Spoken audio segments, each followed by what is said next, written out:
Greetings tonight. Welcome back to my channel. I am going to give you all the information I have about empaths and empathy. And so this is going to be a full workshop. I hope that this will be a video that will just include everything that I have ever understood about empathy or being an empath myself, what I have learned, and I'm just going to give it all out tonight in a workshop for you. So how it's going to work is basically I'm going to go through some of the differences between sympathy and empathy and the qualities of empathy. And then I am going to basically talk about how to bring about your own empathic abilities. Because I want to say right here, right now, that I believe that empathy is something that everybody can have, but we have it to different degrees. And there's a reason for it. And so we're going to talk about those reasons. And then we're going to talk about how you can increase your empathic abilities if you're interested in doing that. It is possible. And then we're going to talk about how to heal the empaths, because it's very important that we give ourselves self-care and self-love, especially those of us that really use our empathic abilities daily. So we have lots to talk about tonight, so thank you all for joining. And then at the end, we can have just a Q&A and just a public chat. So feel free to leave your comments and I'll get to them at the end. So let's talk about the differences between sympathy and empathy. I found it very interesting that sympathy itself has been a word that has been around since the 1500s, maybe even before then. And it is known as a way to feel sorrow or pity for someone else. And so when you give sympathy, you are also being a compassionate person, and you are sharing in this idea that this person is suffering and that you must show that you understand that they are suffering. And so you show that you are sad for them and you can sense something is wrong with them. But empathy goes a little bit deeper, actually a lot deeper. Empathy is a word that actually came about in the 1800s, and I'm going to read it to you here. The etymology of it is actually very interesting indeed. So this is where it stems from. In 1908, actually, it was modeled on German Einfühlung, from ein, in, and Fühlung is feeling, which was coined 1858 by German philosopher Rudolf Lotz in 1817 through 1881 as a translation of Greek empathia, which is passion or state of emotion, from the assimilated form of ein or in and pathos, feeling, to suffer. A term from a theory of art appreciation that maintains appreciation depends on the viewer's ability to project his personality into this viewed object. Not only do I see gravity and modesty and pride and courtesy and stateliness, but I feel or act them in the mind's muscles. That is, I suppose, a simple case of empathy. If we may coin that term as a rendering of Einfühlung, there's nothing curious or idiosyncratic about it, but it is a fact that must be mentioned. And that was from Edward Bradford Titchener's Lectures on the Experimental Psychology of the Thought Processes from 1909. And then here is another place where it shows up. There is no doubt that the facts are new and that they justify their name. The artwork is a thing of empathy.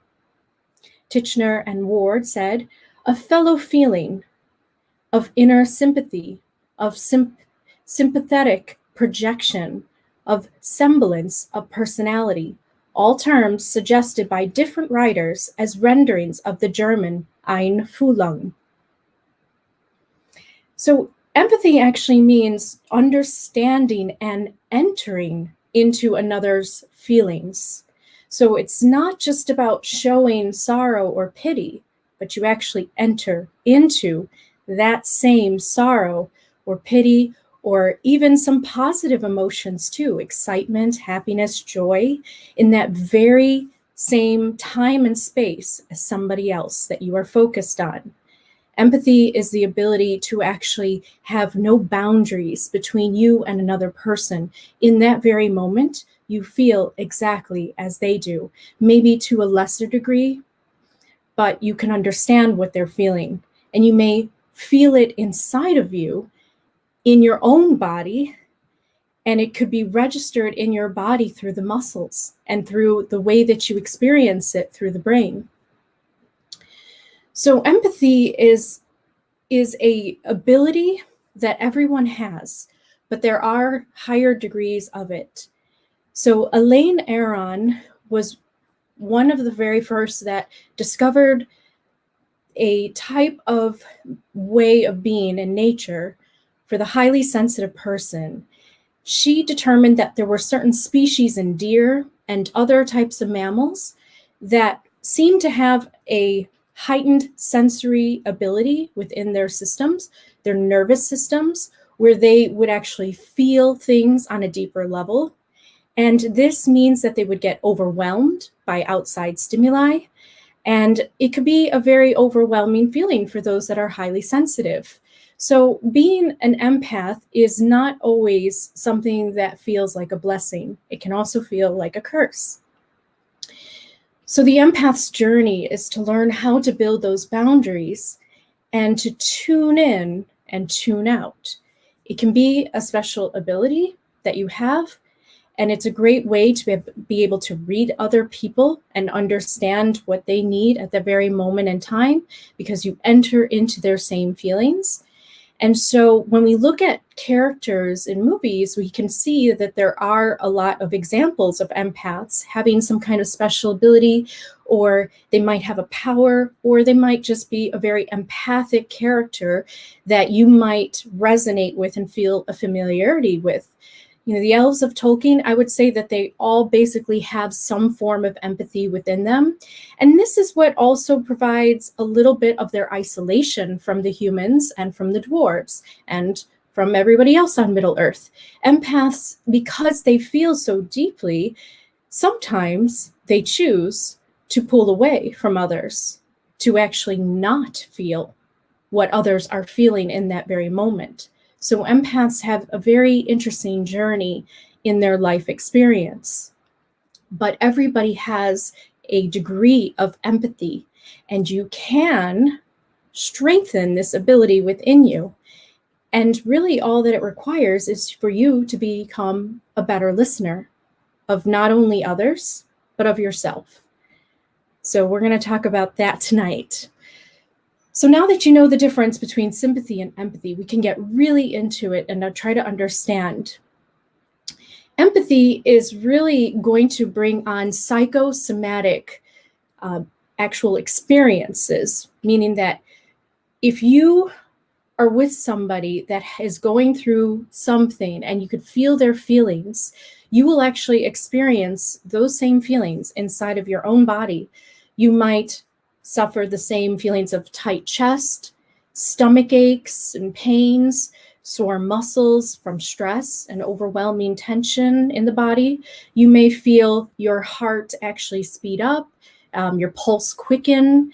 You might feel excited types of feelings too for others, where you would actually feel maybe the hair stand up on your arms. And so you might be able to sense what others are going through at that very particular moment, and it will register within you in your sensory experience as if you are having basically the same experience as another. You actually go through, without having to go through their same situation or experience, you go through their same feelings and emotions that they carry at that time that you are focusing on them, and you are in their circle basically of influence, where they can influence you in this way. Empaths can pick up many different degrees of feelings and emotions, and even register them as thoughts. So they might not be as clear of a psychic ability as some psychics have, where they can read minds, which is like telepathic abilities, but an empath will get the feelings and the emotions, and that will bring in an idea of what someone is going through, what their thoughts are at that very moment in time, and you might get this vague impression of what someone is thinking, what someone is, actually feeling inside of them and then thinking about as well, or what is the possibility of their thoughts. So empaths have this ability to feel all sorts of different emotions at one particular time, or they can focus on one person at a time and they can do it. And so when you become a seasoned empath and you have developed those abilities, you can start to turn it on and turn it off, meaning you tune it in towards a particular person so that you can be a greater help to them, so you could be a greater support system within their life when they need. And this is a great way of being able to read danger for yourself too, to protect yourself from others, to understand where others are coming from. And so an empath has the ability to avoid certain dangers, certain issues and problems and dramas in life, as well as help others and heal others. So it's a really great skill to emphasize within your own life if you're interested in it. There are people that are born as empaths, basically. They just experience other people's emotions and feelings as a child. So if you are an empath, you might remember that when you were very young, you might have experienced the feelings of other children around you. And so this can be something that is within a soul at a very early age, or it can be something that awakens and kind of unlocks as an ability later on in your life. Now, the thing about empaths are that they experience the same feelings and emotions as others. And what that usually entails is that you have to have some idea of what another person is going through. So you don't necessarily have to go through the exact same situation or experience, but maybe something similar. So a lot of times empaths awaken into their abilities after they have a traumatic event in their own life, and they go through a lot of pain and suffering. If you have ever heard of the wounded healer, this is a pathway for the empath to find. Basically, after you go through many things in your own life and you go through your own type of healing and you go through healing from a traumatic event, then you become the wounded healer that can then help others with all of this experience of being able to handle this emotion, this pain, and this suffering, and really, triumph over it, get through it, find ways to heal yourself, and then you can help others in that same situation later on. So you do become a wounded healer. It is a possible pathway. So many empaths do find full satisfaction within this type of work, in which you can be a counselor, you can be a teacher, a guide, a healer of some sort, where you can really take the time to listen to other people's problems or their issues in life, and you can feel them on a deeper level, and then you can learn how to transmute them for others. You can actually bring in a sense of healing to them. So this workshop was going to be a focus on a particular movie called Powder. And Powder is about a mysterious boy who has albinoism, and he kind of comes out of nowhere. An idea that it's a great sci-fi movie if you haven't seen it, from 1955. But the idea is that he came through the lightning. And so empaths actually are a very interesting phenomenon too, if you start to look at the idea of everything on a quantum energetic level. So feelings and thoughts themselves are energy, vibrations, and frequencies of different types. Lower vibrations and frequencies of lower thoughts and lower emotions that bring you down, higher vibrations and frequencies of higher thoughts, and those that are of the higher emotions that bring you up. So an empath can actually register these frequencies and vibrations within themselves. And so there is no border between you at that point, and then you'll get that rise of emotions within yourself through that frequency and vibration that you share with another, or it will be lowered.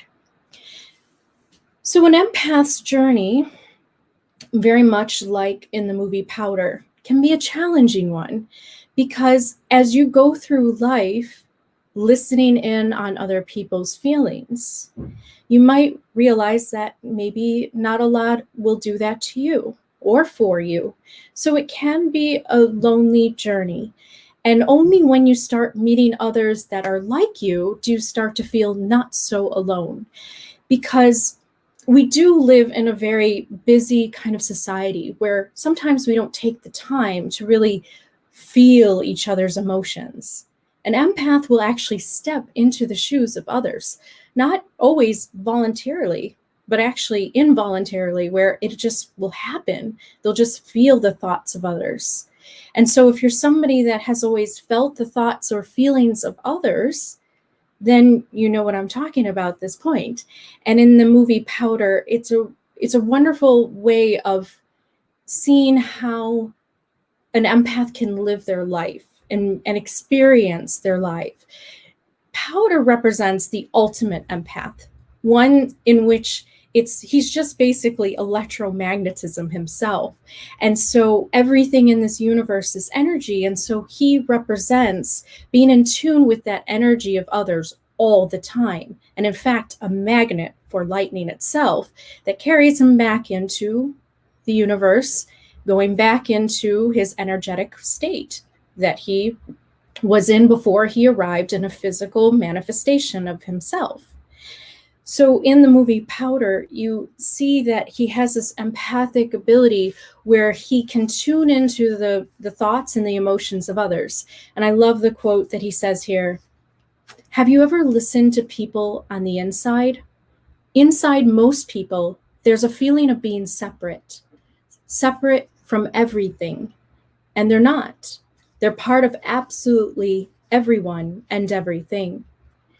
So that quote I thought was a very powerful one that showed how he went through his life listening to the thoughts of others, which is not always a joyful experience because, as we know, many people are going through their own challenges and obstacles and learning and growing. And so an empath will be in tune with other people's feelings, which can actually be very tiresome at some point.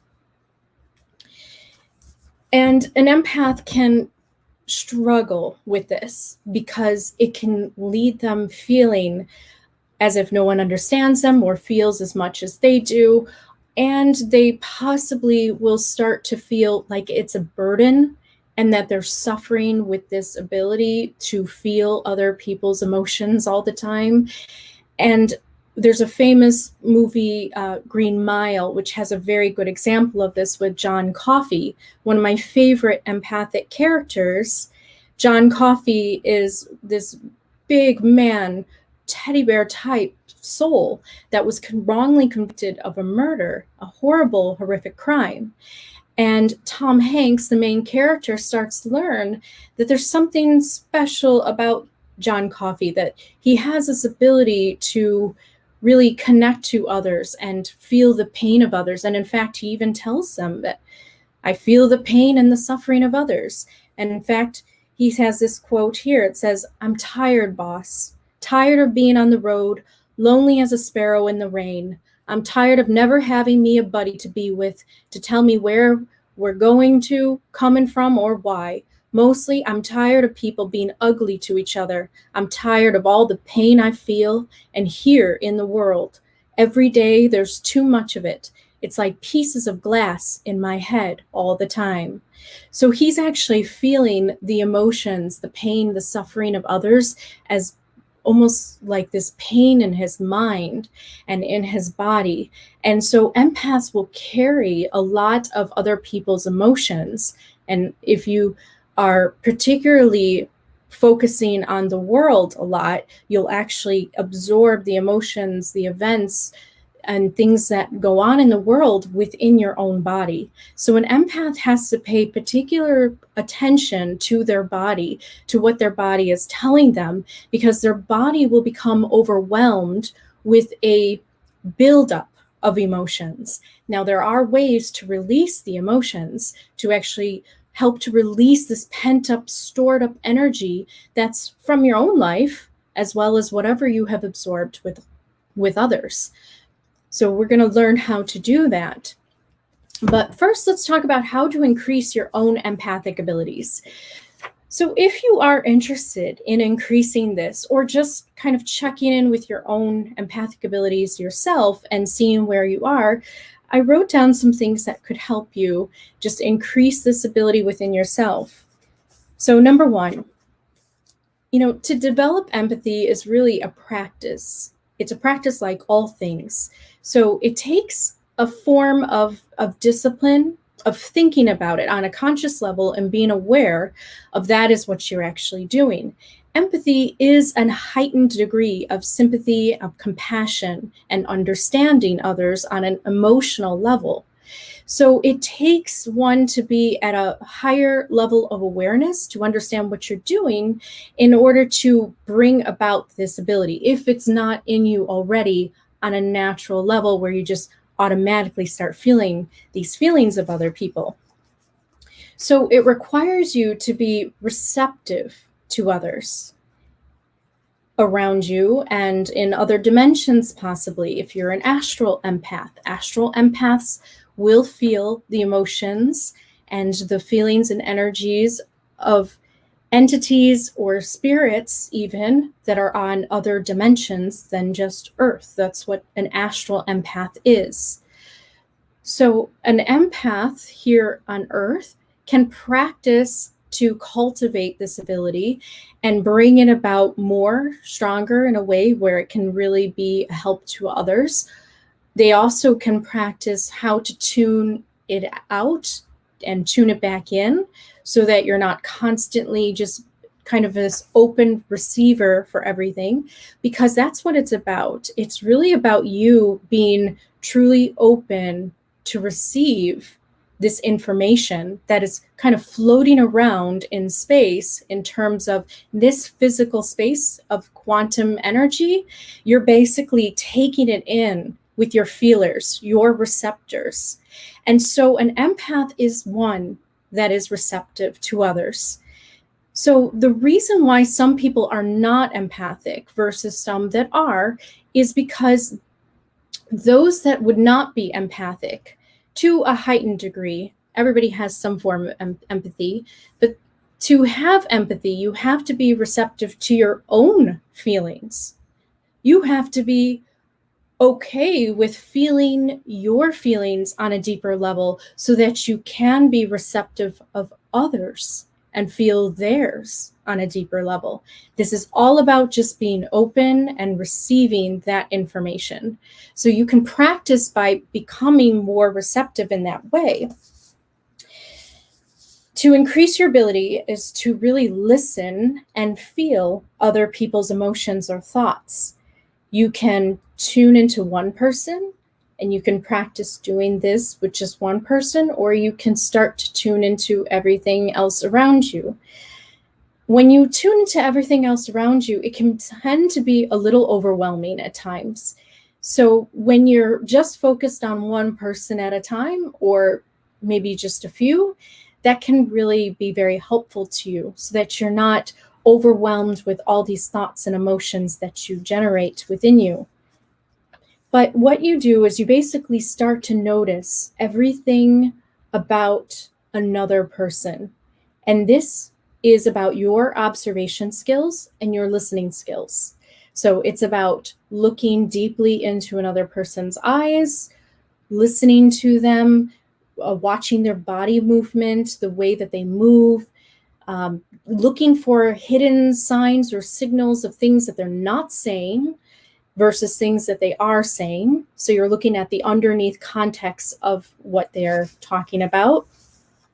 And you're really practicing just being a good listener, listening to not only just what they're talking about or their words, but listening to the absence of what is going on and beyond their words, looking at their body, looking at maybe the way that the coloring on their face changes when they're talking about something, looking for signs of tears welling up within them, looking for anything that creates a kind of a change within them, and you start to see that.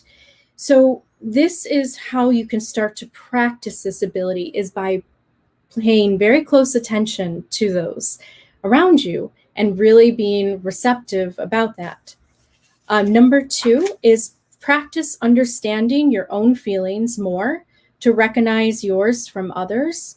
Notice how your body feels within different emotional experiences. So this is about listening to your own body and tuning in, understanding how your body reacts, how you sense things differently within you when you are basically going through your own emotions. So you want to look at yourself. How do you experience on a sensory level? How do you experience sadness? Where do you feel it? Do you carry it within your chest? Do you feel it, in the back of your neck?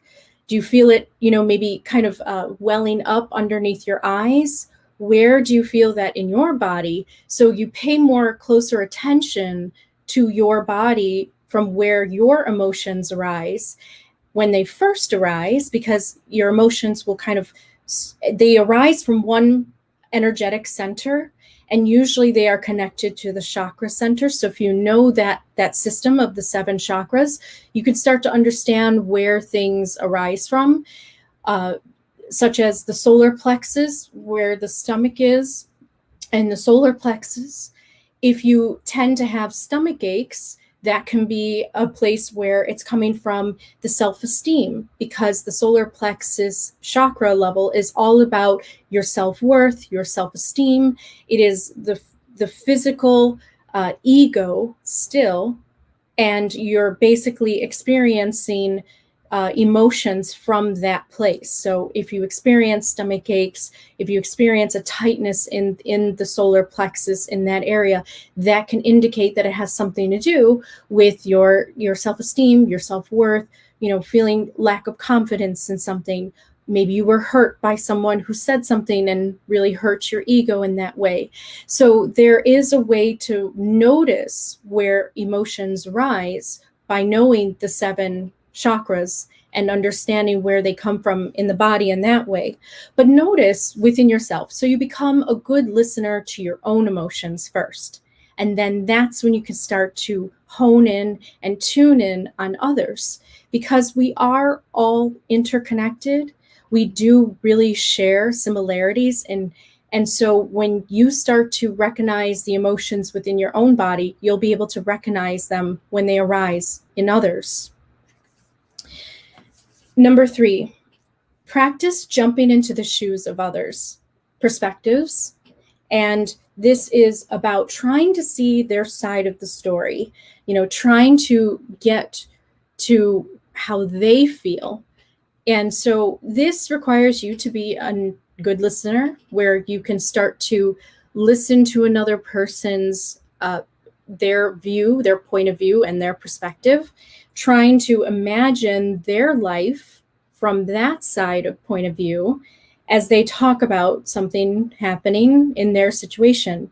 So you try to tune in directly into how they must have felt, or how they are feeling at this time of speaking about this particular event and situation.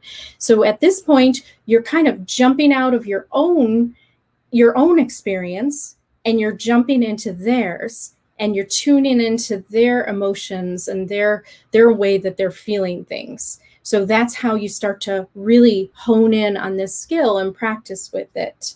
You sharpen your tuning skills, basically, to listen to others and to understand their points of view and perspectives. Number 4 is meditation. Okay, so this is why it's important to do meditation, is also because it gets you to listen to your own body, your own self, your true consciousness that is beyond kind of the logic and the other parts of your mind that is chattering about your day. It is about you getting into that point of consciousness that is your true self, the self before you basically came into existence in this material reality. It is the true self that you're becoming aware of. And when you do, you can start to listen to the body and get more awareness within inside yourself.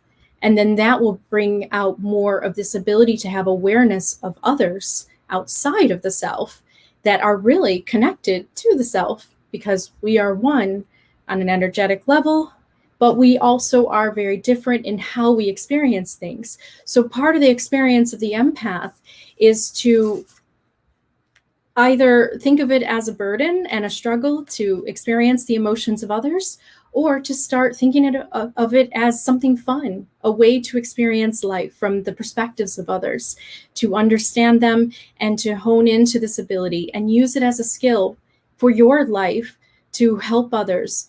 And most empaths, when they become, I guess, identified as an empath, they start to want to help others or be in service of others because they're so aware of the suffering. They're so aware of the sadness of others. Many times it can pull you into the direction of healing, of counseling, of being there for others. Even if you don't go into it as a profession, you still might do it in your own life as a friend.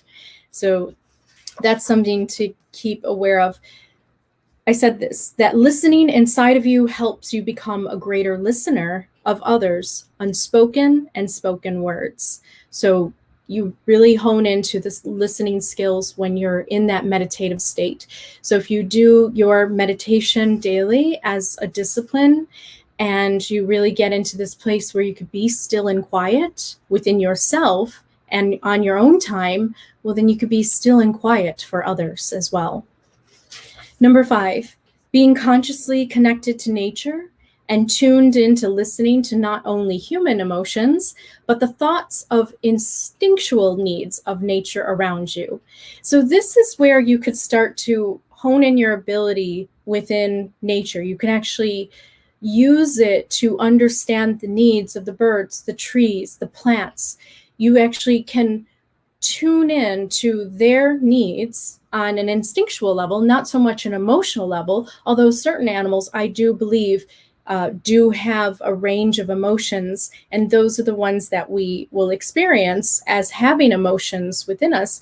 But if you're just out in nature, you could just experience them on an instinctual level of doing what they need to do, gathering the food for, their season change, making their nest, looking and hunting for food to sustain them, looking at the way that plants are. You're noticing things and you're observing nature, and this will also be a great way of you kind of tuning into a perspective that's not really yours. It is the other side of things. So this is another way that you can practice and increase this ability. It can also make you become a conservationalist and somebody that really cares about nature, because you're really tuning into the needs of nature itself. So that tends to happen when you unlock and unleash the empathic abilities within yourself. Not only will you feel empathic for humans, but you'll feel empathic for animals, for plants, for trees. And you will try to make the world a better place also for those beings, and not want them to suffer either, the same way that you would not want humans to suffer too. The other way is to number 6, to pick someone to practice empathy on. So if you're really interested in strengthening this ability within you, just pick somebody within your life where you could just start to kind of listen into them deeply. I want you to listen in very intently. Look at their eyes. Look at the way that their skin color changes. Look at what they're doing with their hands while they're talking to you. Notice everything about their body language. Notice everything about them and their emotions. And then you will start to feel those same emotions within you. If you don't feel those same emotions, at least you could start to be aware that there are emotions underneath the surface of that person that you're practicing with. Eventually, that border between you will start to dissolve, and you'll start to kind of feel it within you. So this is a way that you could just practice bringing that in. If you are a natural empath in this way, then you don't really have to practice this. In fact, I would practice the other way, which is trying to tune people out when you can, because it's important for you to enjoy your life, and to not carry it around as a burden within your own, because you're constantly thinking about others and feeling what they're going through, but you have a life to live too. So if you can learn how to be there for others when it's needed, but then also tune it out too when you need to, then that would be a really great help for you. And this brings me into healing for empaths. So the healing for empaths is really about self-love and self-care, which is important because a lot of times empaths will feel so much and so deeply of the thoughts and feelings of others that it's really important to take that time for yourself and to give yourself that same effort, that same attention that you might be always involuntarily giving towards others or be focusing consciously towards them. So I have this. Number 1, empaths experience psychosomatic symptoms. So the stomach aches, the headaches, the chest pains, feeling emotions and energies around. So just be aware that you might experience some bodily pains and find ways to alleviate that suffering in any kind of way that you can. I like to basically check in with myself and recognize when I am becoming too overwhelmed in my body and I cause myself to feel too much stress or pain, and then I just kind of disconnect from others. So it's about you just being aware of where that pain is coming from, because sometimes, especially with empaths, you are absorbing emotions within you that are not really yours. It's not really your situation, but you just feel so much for others. And so you'll start to identify with them so much that you will actually experience the same kind of psychosomatic symptoms within your own body, where you will feel the pain. And so just be aware of that and find ways where you can alleviate your own pain as much as you can. And you can do this by many different ways. Number 1 is learn to recognize them as not your own and tune out them and separate your pain from theirs. So what I've started to do is this. If I'm getting maybe a headache or a stomach ache or something that is causing me pain, maybe a backache, or if I'm carrying a lot of tension up here, I will ask myself, okay, so what's going on in my life? And is this from me, or is there something else going on? Like, am I actually observing others or absorbing emotions of others? And is this something that I am carrying myself, or is this something that I am carrying for others? And so when you have that awareness, when you know that you are carrying the burden of others for others, and even though that other person might not even know it, you have a choice. You have a choice to take off that burden, to take it off your back, to set it aside and say, great, I have sympathy, I care, I have compassion. I did what I could to help my friend. I did what I could to say that I would be there, but then you can let it go. You don't have to carry it within your body as stored up energy. Now, there are ways to release this energy that gets stored up in an empath, so we'll talk about that.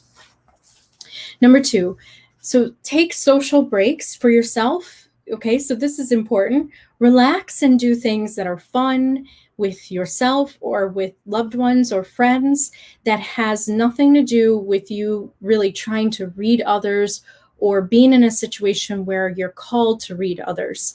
So a lot of times this might require you to be on your own as an empath. In fact, probably being on your own is the most cleansing, because then you're not surrounded by others' energies, and you can kind of check in with yourself and see what you're feeling inside, and then recognize what you have been carrying from others around you all this time. So I have a lot of me times. Many of you who subscribe to my channel, I just take breaks every once in a while. I just need to kind of cleanse myself, just recharge. And I think that that's really important. I found that it's very, very helpful, and do not feel bad about having me times, because they are really needed. Because if your battery is drained as an empath, well, then you're not going to be able to really be there for others in need. You have basically drained your energy and have used up all your emotional reserve. And now it's time to just kind of lay low, do what you need to do for yourself, have fun, bring yourself out of all of this pent-up emotion that you have inside your body, and then just let it go, release it, recharge yourself, and then come back. And then you could be more of a help to others, or you can use your ability in any other way that you need, but you really do need to recharge yourself. It's almost like you do have a battery in terms of having this ability to receive the energy of others, the feelings, the thoughts of others inside your body.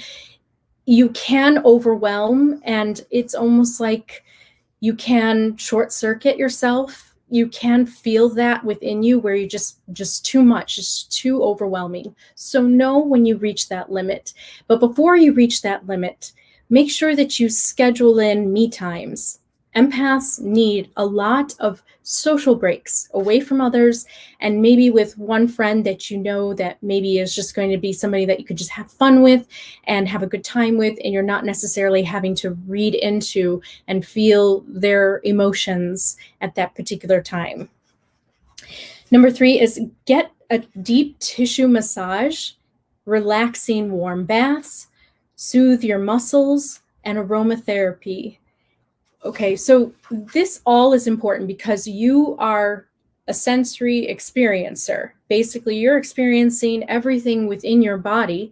So you really do need to have those deep tissue massages. You need to have an ability to get a different sensation than just the emotions, the suffering, the sadness, the excitement sometimes of others. You need to be able to experience something else in your body. So that's why massages are really wonderful. Warm baths with salts are an excellent way to just treat yourself and really soothe your body. Also, aromatherapy, because certain scents will help to kind of cleanse your body of all that excess pent-up energy that you had. They have found that emotions also do carry sense. So there are feelings of others that is connected to sense that they had in their past. So as an empath, you might actually get this ability where you might have stored up memories of other people, and that includes what they might have smelled at a certain time, what they might have felt at a certain time, or at the particular time that they're talking about something. So when you use aromatherapy in terms of smelling essential oils or candles, or any type of massage oils that have a really nice smell to them. I really particularly love lavender. Lavender is very soothing for me. You might choose something else. Eucalyptus is also very good and very calming and cleansing. It just revives you. It just cleanses out any of that stored kind of excess energy within your body, and you will have this renewed way of thinking and feeling. So I highly recommend that. I have number 4, when you start feeling overwhelmed, know your limit of feeling others. So like I was saying before, know your limit, but try to kind of anticipate when you're reaching that limit, because sometimes when I get to that limit, I'm already overwhelmed and it feels like I just burnt my candle at both ends. I'm lying down, I can't get up. I feel like I've just faded away. I have no energy because I've just felt so much. And I've just allowed so much of this receptor ability to come in and allow all this energy to come in and feel it, that now I'm just exhausted. So before you get to that level, try to anticipate your needs to take breaks before you get there. But understand that if you do get to that, know that you're not alone, that is a very normal thing, is to feel kind of exhausted from all of the emotions that you have been feeling from others. It's a very normal thing. Number 5, it's okay to tune others out sometimes. You can tune back in when you feel it's really important. So this is something that I have learned as an older empath. I used to think that I had to tune in every time to every single person, and I still do on kind of an involuntary level, but I've gotten to the point where I can tune out others pretty well, in terms of I can choose now when it is that I'm able to, and it's actual beneficial for me to really, help somebody, because I can tell when someone is really just having maybe a pity party for themselves. And, it's something that if you start helping them, you're going to enable them in a way. So sometimes there are ways to just kind of learn and discern between really helping somebody. But if it's somebody that's not helping themselves, and you know who I'm talking about, they just keep having the same life problems and issues and problems, and they won't get help, and they won't take your advice, and they don't want to really start a more disciplined way of being, and they don't want to help themselves in any way. So you just have to back off. And when you back off and you tune them out, you're actually helping them, because then they're going to have to pull themselves up, and they're going to have to do it now. They can no longer rely on you. An empath is relied on. There are people that start to notice that you have this ability to feel for them. So misery likes company, right? So people will be drawn to an empath, and they will talk to you at parties, and they will pull you into their lives, and they will tell you everything, because they want to feel like they could talk to somebody who understands them. And an empath brings about that feeling of understanding on a very deep level. And so you will be used by people who will see that it is an ability within you. But notice that you always have that choice. You can say no in a loving way, and you can help people when they really need it. And you could just kind of tune out others and do what you need to do for yourself when you know that maybe they don't necessarily need your empathic ability right at this point in time. So it's something that I have learned to just learn how to discern, and it's just really helped me, because now I'm not everywhere constantly spreading my receptors and my feelers everywhere and gaining all of this information, but I'm able to tune it in towards those that really need me and let go of those that can figure it out on their own. And I think that it's really important, because eventually they do learn. I have found through my own experience that when you give people space to grow, they do grow. They do grow on their own. And as long as you give them the love and the attention, and you try to help them at first, but then you pull back, then there's no wrong in doing that. So I think that empaths need to hear that you're allowed to say no to giving your empathic abilities out freely to others all the time. There is a way where you start to learn, like, you're not really helping others, but they're actually just using you as a crutch, because, like I said, misery does enjoy its own company. So that's something to be aware of.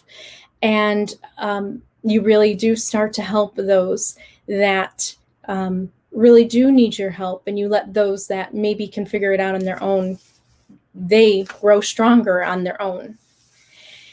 Number 6. Okay, so this is a big one. This is something I realized with myself, and this is why I love taking road trips. I'm constantly asking my husband, take me on road trips, because taking a vacation is important for an empath. Here's why. If you're in a particular location and an environment where you're constantly kind of feeling all those energies, whether they're your family, your friends, your neighbors, your community, the state that you live in. You are constantly surrounded by those energies, and they can get static, especially if they're unresolved, especially if they sit there and it's something that maybe you can't personally do anything about. So you're overwhelmed with all of these emotions that are constantly around your same environment day in and day out. So guess what's great for an empath? Vacations. Getting a total change of scenery, going on a road trip or flying in a plane, and getting out of that environment changes up the energy for you so that you can recharge, refresh, come back, and maybe still deal with that same environment when you come back home, but you have a new perspective on things. You have recharged your battery. You have gained a different insight into things so that when you come back, you know how to handle that emotion a little bit more when it comes back and enters inside of you once again. So vacations, big one. That's what I learned. That's why I love them so much. They really do help when you change the space physically. You really do get a refreshing of your whole being, really. Number 7, listen to soothing or emotionally moving music to recharge and relax you. So we can listen to upbeat music. It's really about your preference, but I'll say this: soothing music and music that is emotionally moving in a beautiful way in terms of making you feel happy thoughts, maybe spiritually expansive thoughts, really beautiful, warm thoughts. These are really important because an empath might go through their life where they're the one in their life who is empathic for others, but there might not be a support system for you. And so if there's not, you have to learn how to stand on your own. And one of the ways that I have learned how to heal is through music. There has been absolutely beautiful music that has soothed and healed my soul when others could not do it. And so if you can find music that you can listen to daily, or whenever that you start feeling overwhelmed, then you can process your emotions and all that has been entering into you of other people's emotions in a way where you can help yourself release, whether it be crying, whether it be just laughing, whether it be just smiling and feeling the beat or the music and listening to the beautiful melodies and harmonies. This is a way where you can just kind of cleanse and release. And it really does help because as the music enters your mind, you start thinking about things in a different way. And it can really help you. It really just activates something within you. So I think music is very important for an empath because you're dealing with the emotions of others. And so when you're listening to music, you're alone with your own thoughts. You're alone with your own feelings. And if you're listening to something that's really, truly beautiful for you, then you're alone with these beautiful feelings. So it is a way of moving past the pain and the suffering of the feelings of others. It is a way of getting in touch with just the beauty of the music itself. This has been the most healing experience on this planet for me in particular. I highly recommend it. Number 8, another way, not just through music, but look for movies that lift the emotions. Since dealing with loss of others, in terms of if you're dealing with lots of emotions of others, then you might need to get some emotionally uplifting type of movies into your experience. And so I find that, the spiritually, emotional kind of uplifting movies are really helpful. They really help to bring in some words of wisdom, words of kindness, some really truthful messages that can really help you. And especially if they cater to those who are empaths, it can be very helpful. In my thumbnail, I provided a few characters. I had Luna from Harry Potter. in terms of she was one of the Ravenclaw students, and she was very empathic towards Harry.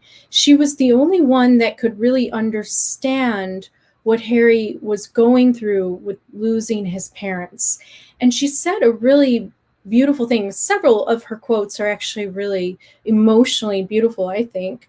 But she said something to her dad. She said, "Harry doesn't want to talk to us right now, Dad, but he's just too polite to say so." It's almost like an empath sometimes will be able to see what you're thinking of, underneath it all, underneath the surface. And so you see that with Luna. She provides this empathic ear for Harry in a way that no other character does. I mean, he has Hermione and he has, his other friends, but Luna is one that really shows a lot of empathy for him. And in fact, there's that part where he's able to see these certain creatures that come about when someone has experienced death in their life. And Luna has. She lost her mother too, just like Harry did. So that ability to empathize with Harry is a very important part, I think, of Harry's experience. And I just really appreciated that particular character.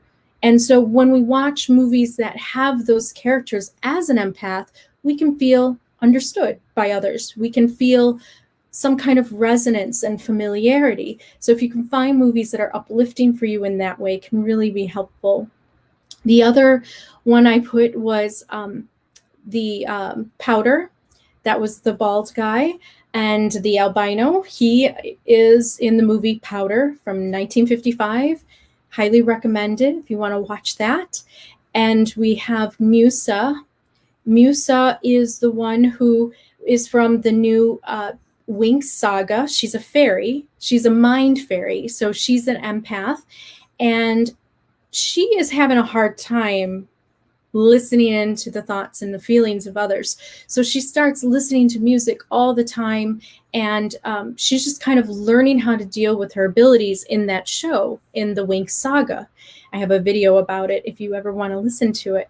But it's a great way of seeing how empathy as a skill has to be kind of tuned from time to time, that if you want to use it and you want to use it to the best of its abilities, then you have to be really aware of it. And then you have to kind of tune it up and then have to learn what you can do with it, because feeling other people's emotions is one thing, but then what do you do with those emotions that you gain from others is another.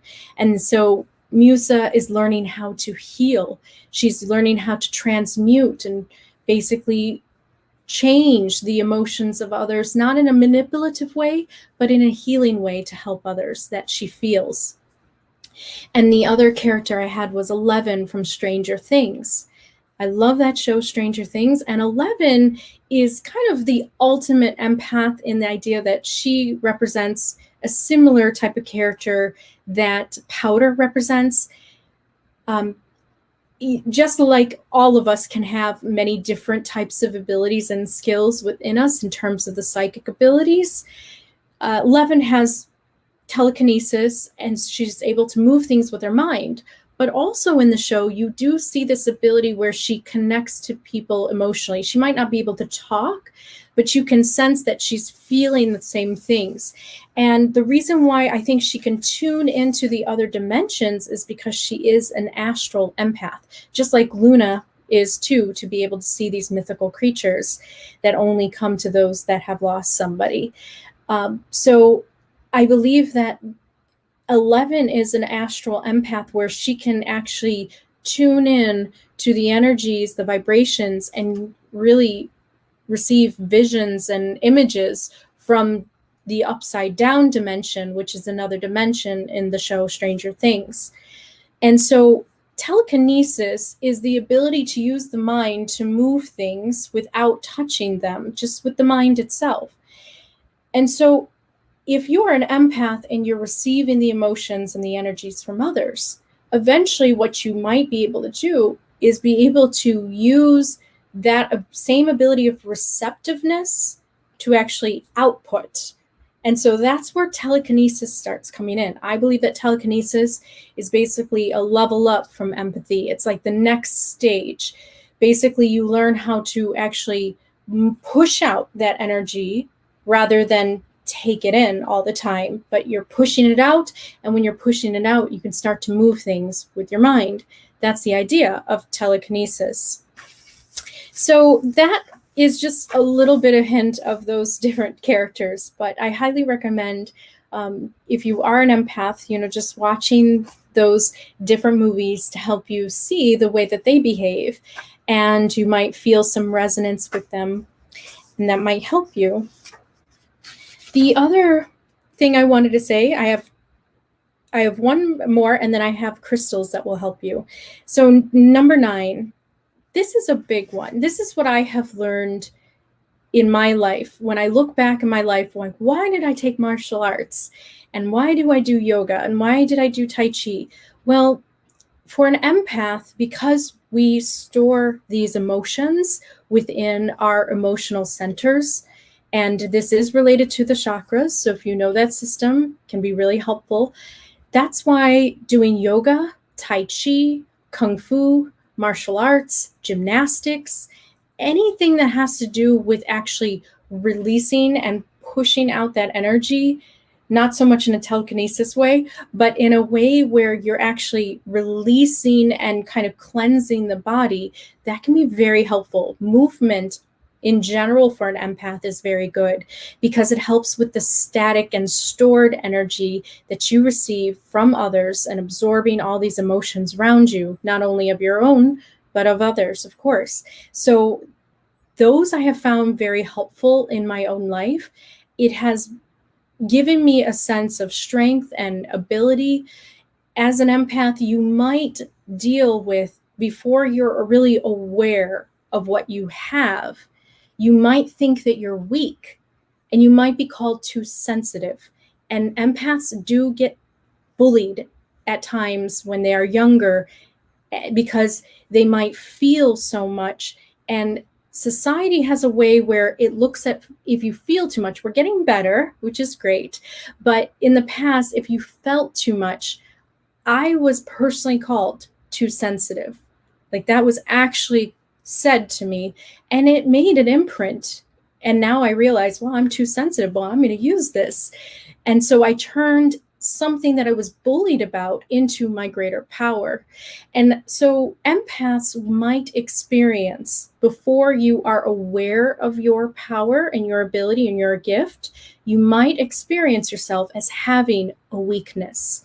And so it is a journey through your life as an empath to go from feeling sensitive and weak and all these things that society might look at you at, into a greater exploration of your abilities, your gifts, and how you could use your empathic skills to the best of their ability and help you in life and to help others. How can you turn something that's perceived as something negative or something as a burden to have into something positive for yourself and for others? That has been my story. So I'm just letting you know that that can sometimes be what some empaths do go through. It is different than other psychic abilities because you are feeling things. You might cry in public, and it might not even be your emotions, but you'll just might be so moved by somebody else's story, somebody else's pain and suffering, that you might start crying. And people will look at you like you have no control over your emotions. But that's not true. You're just in that moment, in that place where you're feeling for somebody. And so a lot of people don't understand empathy still at this level of what it really means. So you might go through your life thinking that there's something wrong with you. So part of the empath's journey is to gain strength, is to learn that you have always been strong for that ability, and to awaken into this personal power, this place of where you see empathy as wisdom, as a way to really help others, a great place of knowledge that you can use in your life. And so this might take some time, But when you get to that point, it's a wonderful experience and a transformation in your own life. Speaking about bullies and something that people might go through with being an empath,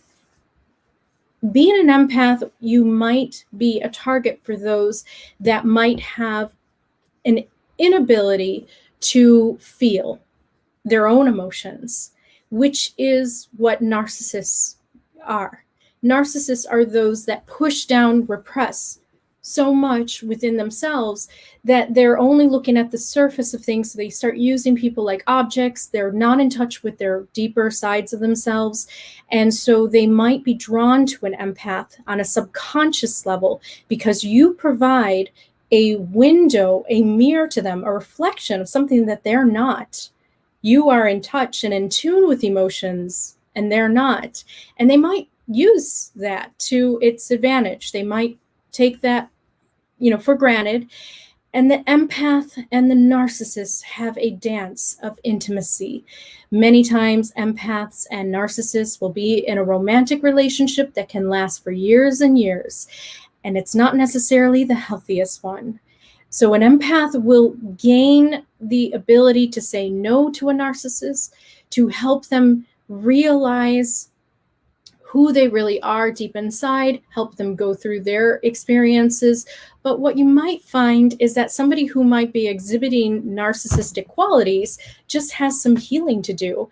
And so when you leave them and you allow them to have their room to grow, they change too. And that's the kind of the dance of intimacy, coming together and then coming apart. You might see that happen as an empath. So that's something to be aware of.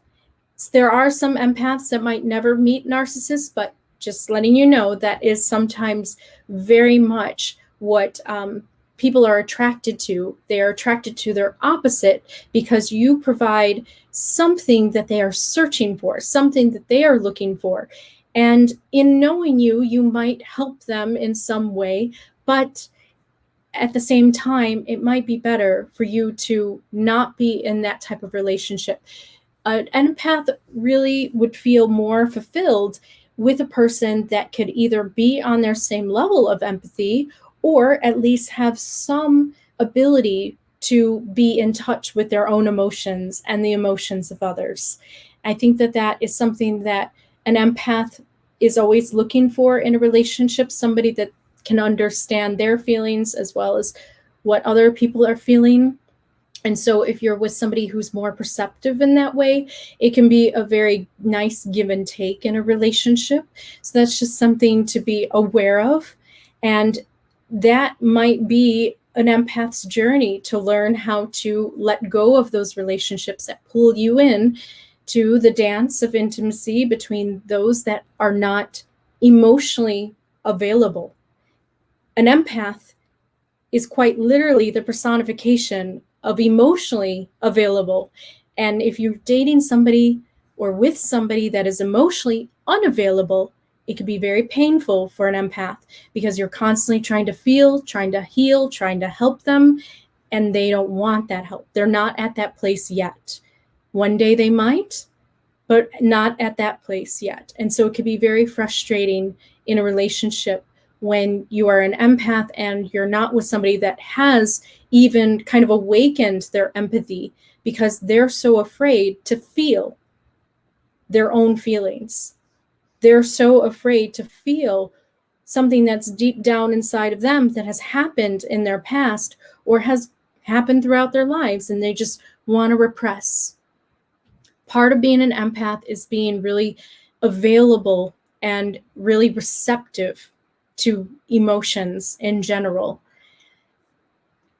So this is basically everything that I can give you right now on empathy empaths. Let's go to the comments and see what develops here, and we can talk more. So I'm glad everybody jumped on. This is wonderful. Let's go to some comments.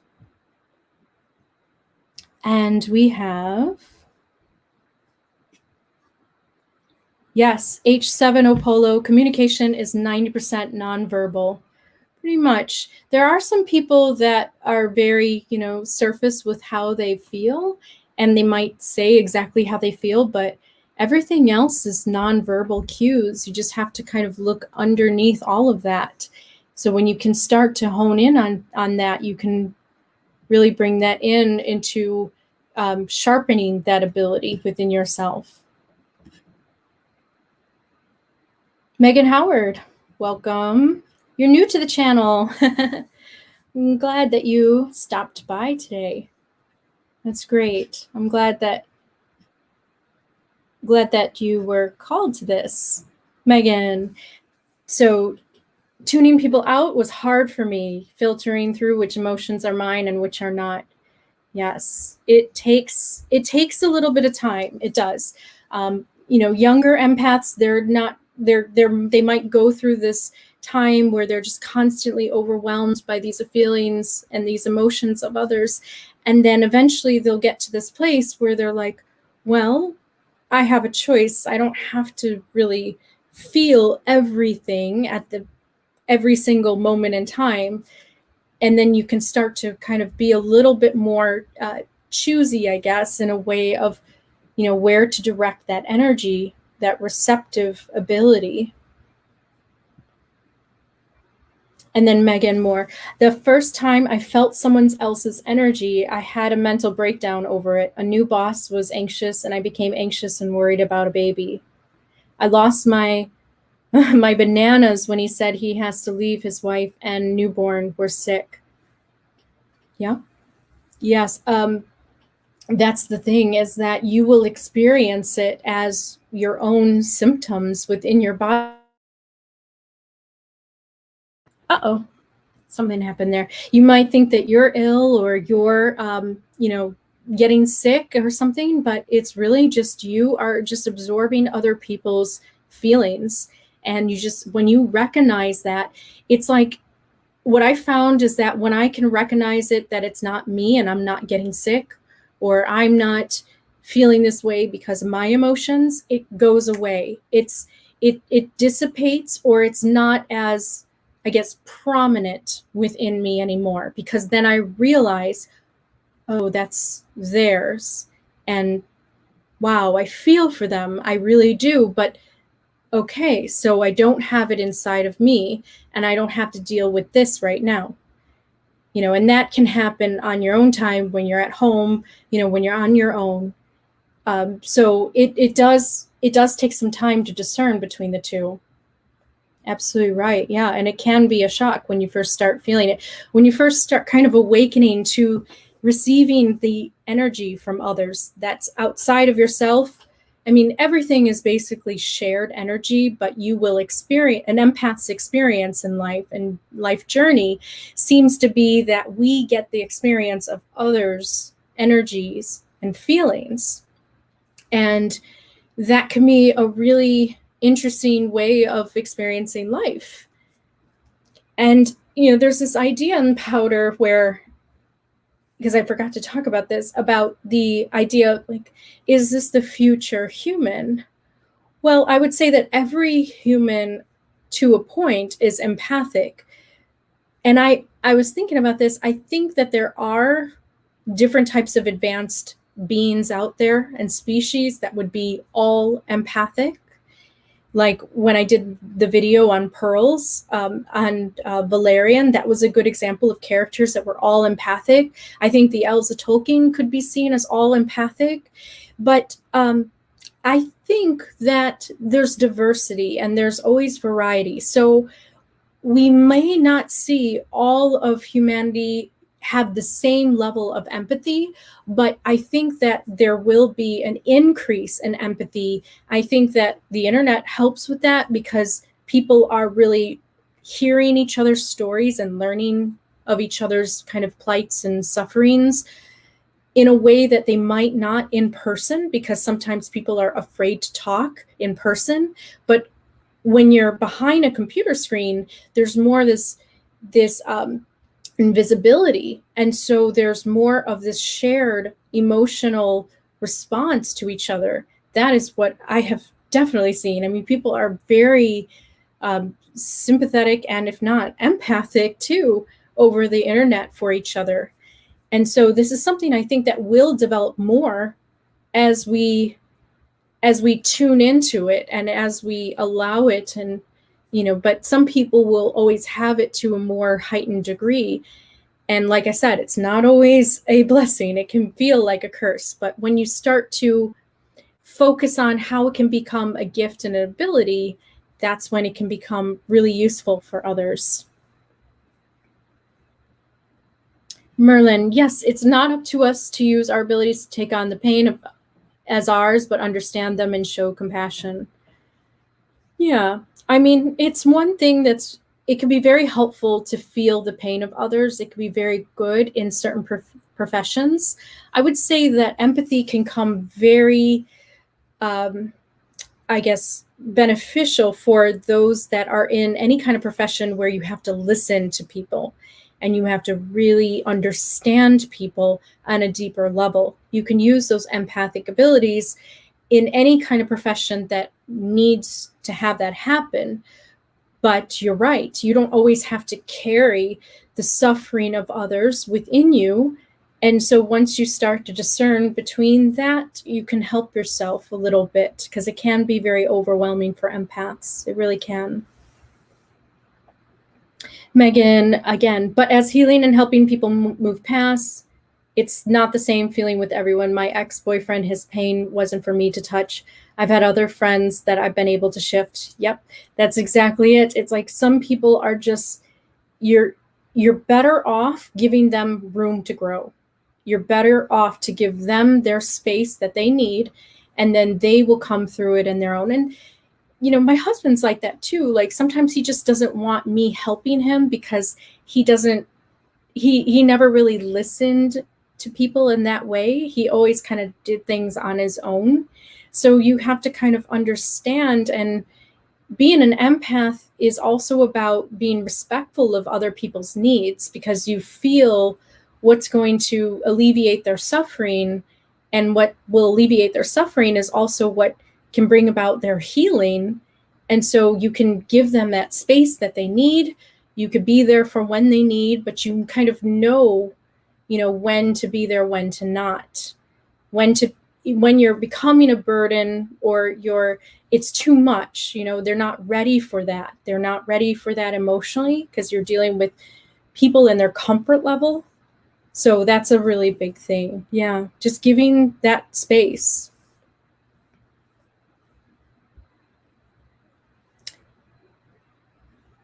Yeah. And then let's see another comment here. And I have this one, Peter. Look, I never knew I was an empath until now, but I am. I am fully aware of it now, and it's an enormous relief. I'm not crazy. I'm an empath. I resonate and identify with being an empath. Good. I'm glad that you found out tonight. Yeah. If you feel the actual feelings within you, like I said, with the etymology, it's a newer word that was coined by that philosopher, Lutz, and it's actually being in the feelings of others. So it's different than the older word of 1500 of compassion or sympathy. It's a whole new level of experiencing compassion or sympathy. You're basically in the feelings of others and you feel it within yourself.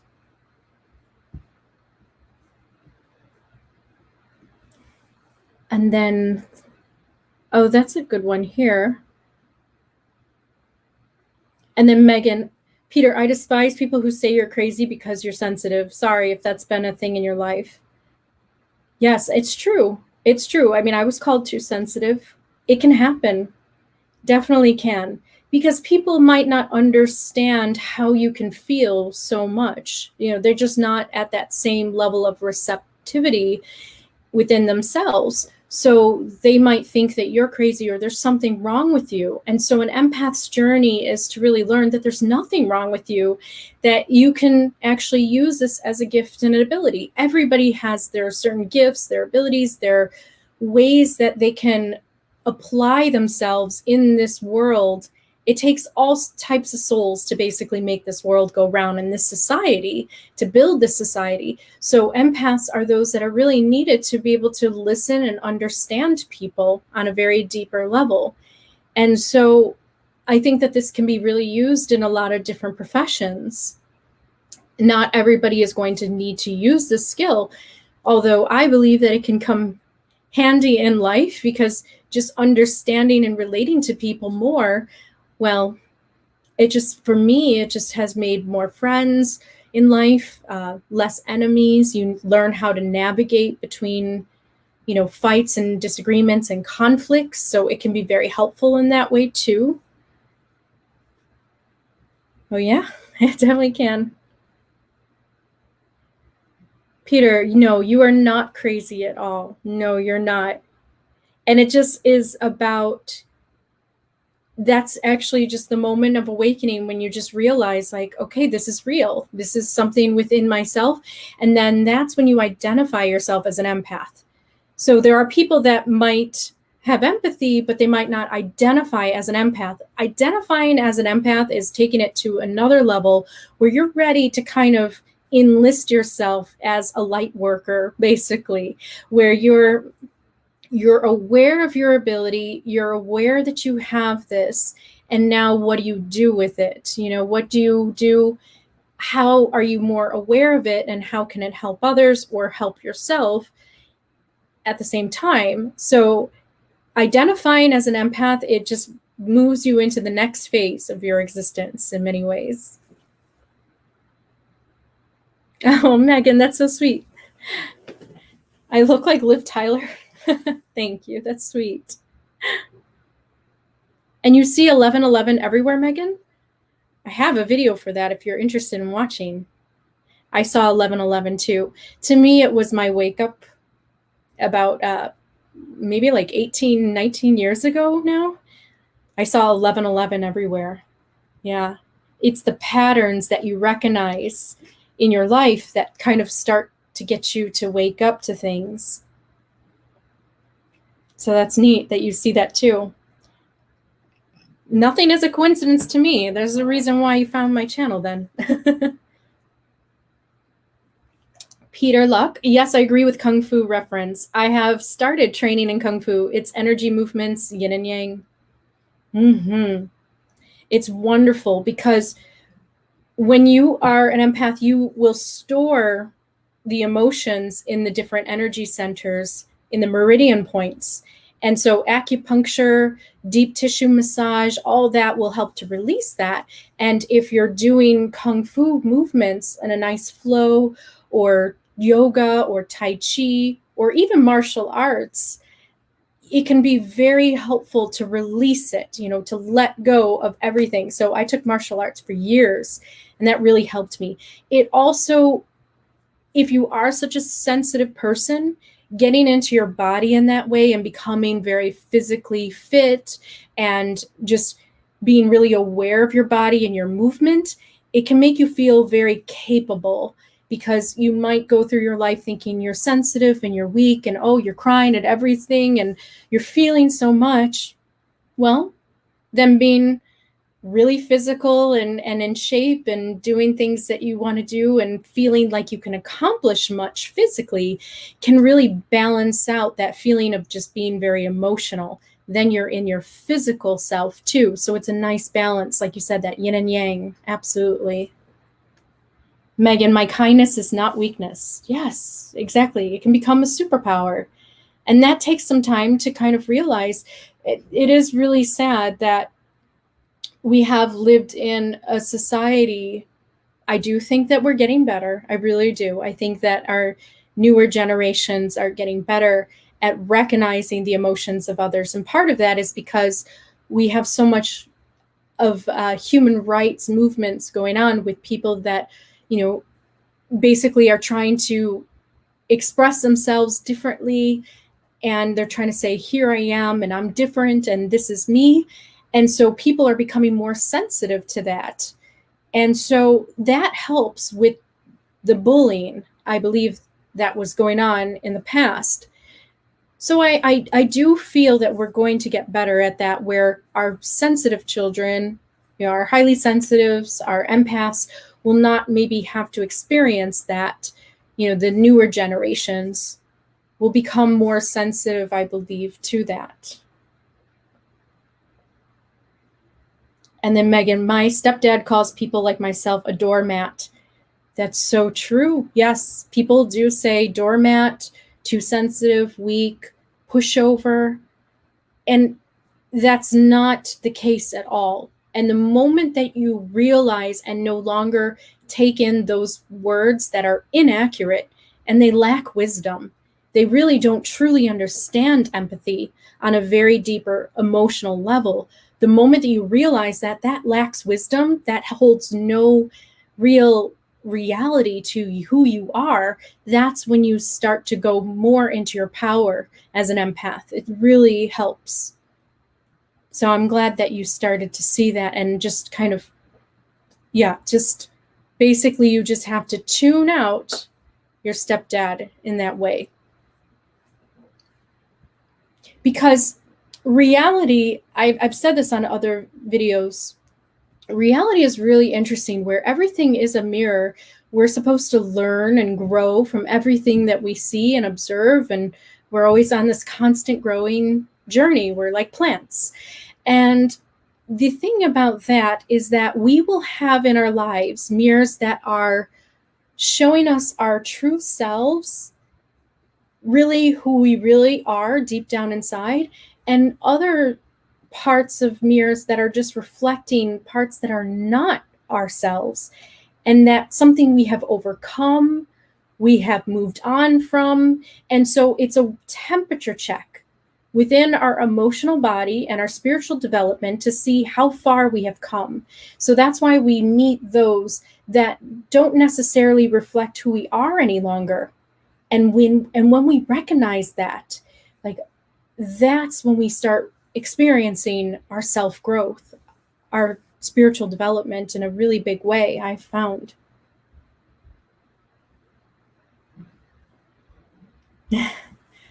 Let's see. And then Peter Luck, it's ethical responsibility being an empath. It's not just cool, it's also a very fine line to walk. Yes, it is an ethical responsibility, because since you are in tune with other people's emotions and their feelings, then you are responsible to, not blurt them out, to bring in a sense of respect to others, to know when, you're overstepping your boundaries, because a boundary between an empath and another person on an energetic level is already very thin. You're already experiencing the emotions of others. So you're already having a thin boundary between you and another person's ego. That's what I mean when I talk about boundary. Your ego and their boundary, it's very thin. There's a thin veil. Because there is a thin veil, then that's a personal responsibility on your side, where you have to take care of them too. You have to understand what they need and, really understand what's really going to help them. And so that's where you get into ethics in that way. Serena, hearing white noise in your ear makes higher dimensions are trying to reach out, that they are there. Serena, I'm going to talk about clairaudience, so we'll get into that, because that's about hearing other things. Empaths are more about the feeling. So yes, you can be a clairaudient as well. So you could hear things, and you can also feel them within your body as an empath. So you can have one or more gifts in that way, but I'll get it more into that on another video. I'm going to do all of the clairs in a workshop, just basically lay it all out there and try to help people, step into their personal power, how they can increase these abilities, how they can heal. If they have those abilities, how can they take time out for themselves and recharge their battery? Because that's also really important too.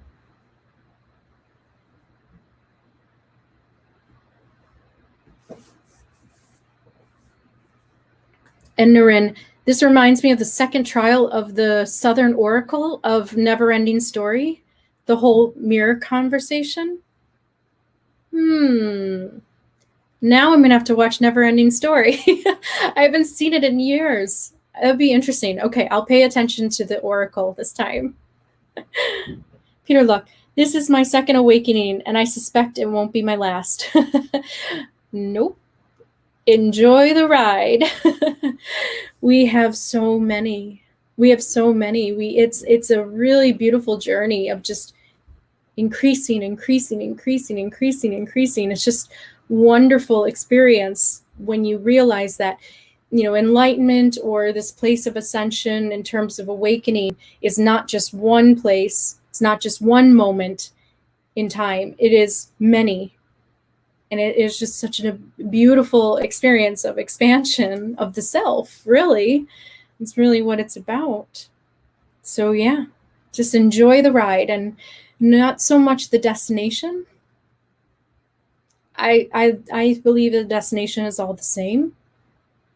We all go back to where we originated from, but the journey can be very different and very enjoyable for all of us on a subjective experience, just what we experience on the inside. And Merlin, Peter, I feel for you. I've had to. Yeah, they can be overwhelming because you might feel like your whole world is just crumbling, and what you thought in the past is changing and transforming, and you feel like, oh, you've been wrong before, but you're not wrong. You're just learning, you're just growing, and that's the most amazing thing. And Naren, I'll post the clip in the movie group for you. Okay, good.